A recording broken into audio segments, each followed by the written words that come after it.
Have you ever wondered what the bits of metal on the side of a steam engine are? Well, believe it or not, they actually have a purpose. And those pieces of metal are called side rods, and they're connected to a piston, and that piston moves back and forth, and because it's connected to wheels that are spinning in a circular motion, it causes the wheels to turn. Now obviously on a steam engine made by American Flyer, like the Atlantic pictured here, they're more for decoration. They don't really do that, but they certainly are interesting to watch and are one of the things that makes steam engines so much more fun to watch than diesels. Here we have a Northern from American Flyer. It has side rods, but it also has some more bits and pieces. These are typically called eccentric rods, and they create more interest on a toy like this, but in real life they have a purpose, and they allow steam and exhaust to enter and exit the side pistons, which are driving the main rods, so they do have a function.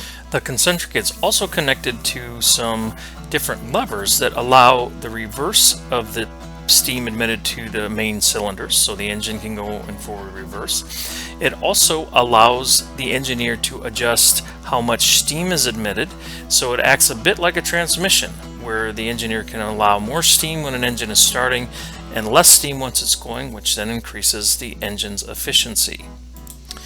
And another example here is an 08 switcher with the same main rod and eccentrics, and then we have a Hudson with similar main rods and eccentrics as variations.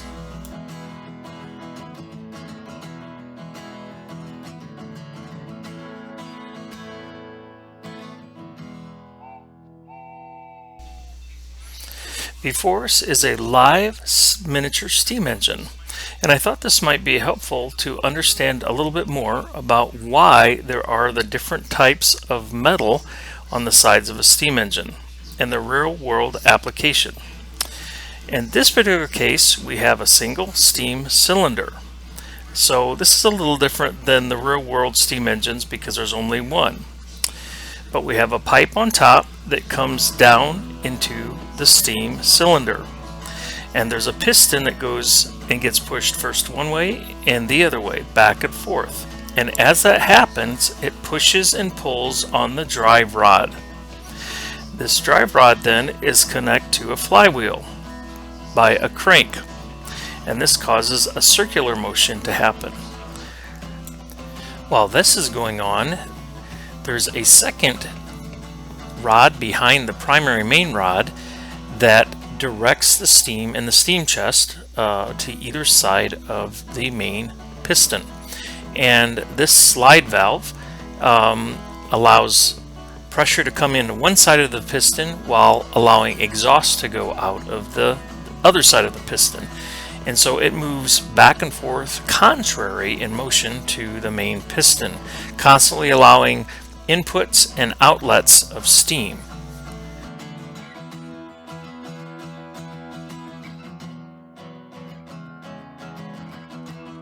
Here is the concentric or the secondary linkage that drives the rear piston that is allowing the steam in and the exhaust out in the steam chest.